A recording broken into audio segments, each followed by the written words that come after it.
Let's talk morning pages for week 7 because I'm really excited about this week. I did a whole bullet journal spread that I'm really excited to show off. But first, I want to talk really fast about week 6 because I did that one last week and it was all about recovery and a sense of abundance. I talked a lot about it in last week's video, so I won't go too far with it. But I just wanted to share the one experience with the Artist Way with week 6 was that my morning pages were a little harder that week. Things were not coming to me quickly as far as my ideas go, and the thoughts that were coming to me were not as impactful or as important as they had been in the past. And oftentimes too, which was even worse, was that a lot of the things I wrote were very self-degrading, and I often felt disheartened after doing my morning pages, which was not something I had experienced in weeks leading up to that. And that's kind of continued on to week 7 a little bit. So I'm hoping that will go away. My artist date for last week was also a little disheartening because, again, with the week prior to that, my intention, and I had already said it, was kind of like, I don't like artist dates. They don't like the way they make me feel. I don't like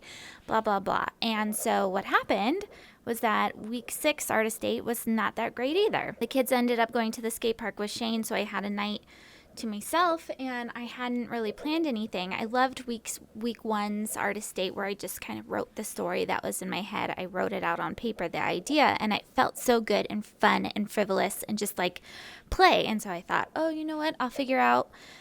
I'll learn more about writing a novel and what that goes into. And so I found this video on YouTube of this woman that was talking about how to plot a novel, and I watched 2 of her videos, but I did it while I washed the dishes, and it just didn't feel very like a date. You know, it's all about filling the well with those artist dates, and I learned something, and it was fun, and her video was good, but at the same time, it just didn't feel like a date, I guess.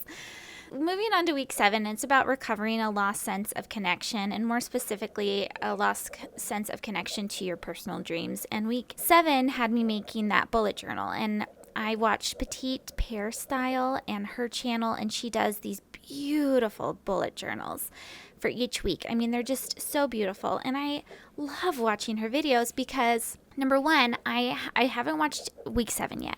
So I've watched all the weeks that I've done, and it was so fun to just compare her experience to mine. Like I said before, I love talking about the Artist Way, and I wish I was doing this in like a group of people where you could just talk about it, because other people that I talk to it about, they're like, oh, painting, coloring, being an artist. But no, that's not what it is. I love watching her videos because I relate to them a lot, and it's just kind of fun to see this synchronicity, I guess, of what she comes up with and what the week brings up for me.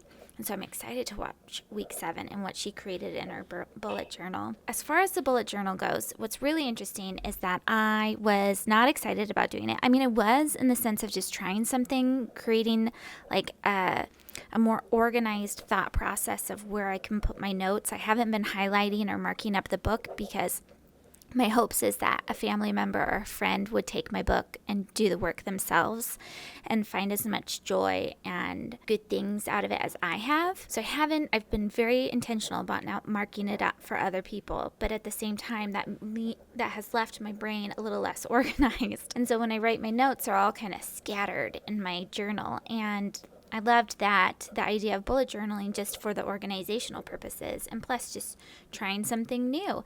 And it just so happened that week 7 had, with this connection to your dreams, it was trying to improve that connection for you by going over these different aspects of what may be holding you back or what you could do more of to bring you back to your personal dreams. And one of them was perfection, and this idea of perfection hurting us in that we have to make things perfect, and therefore it's keeping us away from actually putting any work out. It's just so funny because I found that perfectionist idea in my bullet journaling, and I kept telling myself it doesn't have to be perfect. Like on the first page, the animals look so stupid.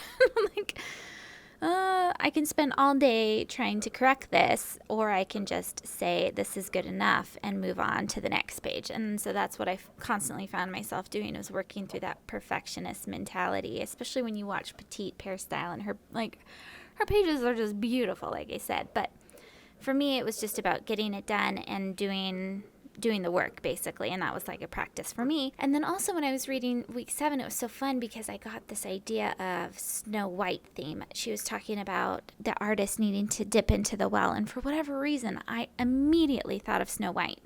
when she sings I'm wishing down into the well and the well answers back with I'm wishing, and then her prince comes, I just thought, oh gosh, what a perfect connection. So I made my whole spread theme around Snow White, and it was really fun, and I just loved how it all ended up working out with the wishing well, of course. And then also another aspect that's holding you back from your dreams is jealousy, but how to use jealousy. And I used that spread with like the witch, and then the risk aspect with the apples, how Snow White eats the apple to risk everything so she can get what she wants. I just had a lot of fun with that. My artist date for this week, I just did it this morning, and I scheduled it in. I told Shannon in advance, and I just went. I was running on like no sleep too, because for whatever reason I had a very hard time sleeping. So I grabbed coffee first in town, and then I went for a walk on our beautiful trail, and I ended up exploring an area that I had I had wondered about. In February, when I used to walk the trail more often, there was this little like bridge that connected, and I thought, I wonder what's over there. It must be for people that live up there. Well, today I went on it to go see it, and it was just had a sense of satisfaction in that I had that interest, I had a curiosity, and I went and I checked it out, and I was like, check, got that done with. So I actually did it, and it felt pretty good to have that time. And it wasn't even time that it was set aside as like the kids went to the skate park, so I got to have time by myself. It was me saying, this is my time. I was proud of myself for that. It's the small things, right? Another activity that we're doing in week 7 is the task of creating this autobiography pictorial, and I used Pinterest for that. I had a lot of fun and I've worked all the way up to kind of what my goals are in the near future.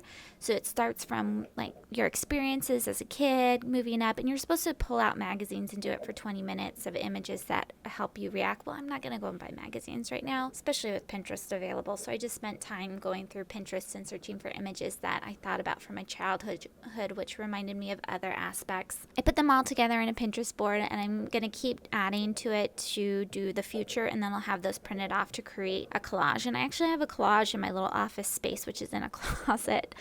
And I'm going to update that collage with all of those pictures. And I really love doing it. It was fun to kind of connect the things that I love in movies and in reading to past experiences and experiences I hope to have in the future. So I really like that exercise. And then finally, one other really important one that I did was a jealousy map.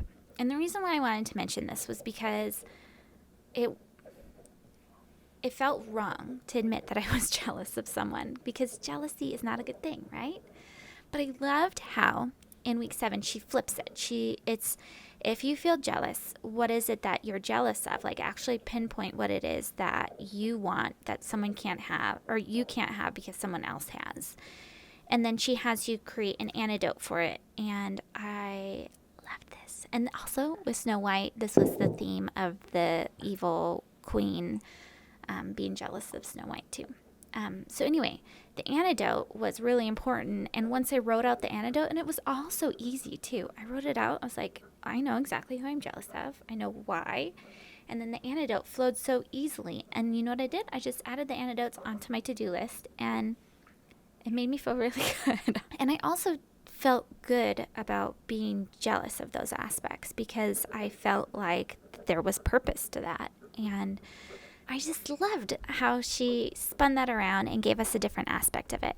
So I still have to do my doodling, and I have that reserved for Thursday morning, and I'm going to listen to a full album. I'm just going to listen to an album from Jamie Cullum, which is something you don't really do anymore anyway, with the idea that you don't really listen to an album from start, at least I don't, from start to finish. With music services online, you kind of bounce around. So I'm going to listen to a full thing of Jamie Cullum, who I love, and we'll doodle, and I'll get the kids involved too, and it'll be super fun. All right, so that was week 7 of the Artist Sleigh. I'm excited to move on to week 8 and see what that has to offer, and also to check out Petite Pear Style's spread for week 7 and compare. Thank you so much for listening, and I will chat more with you next week.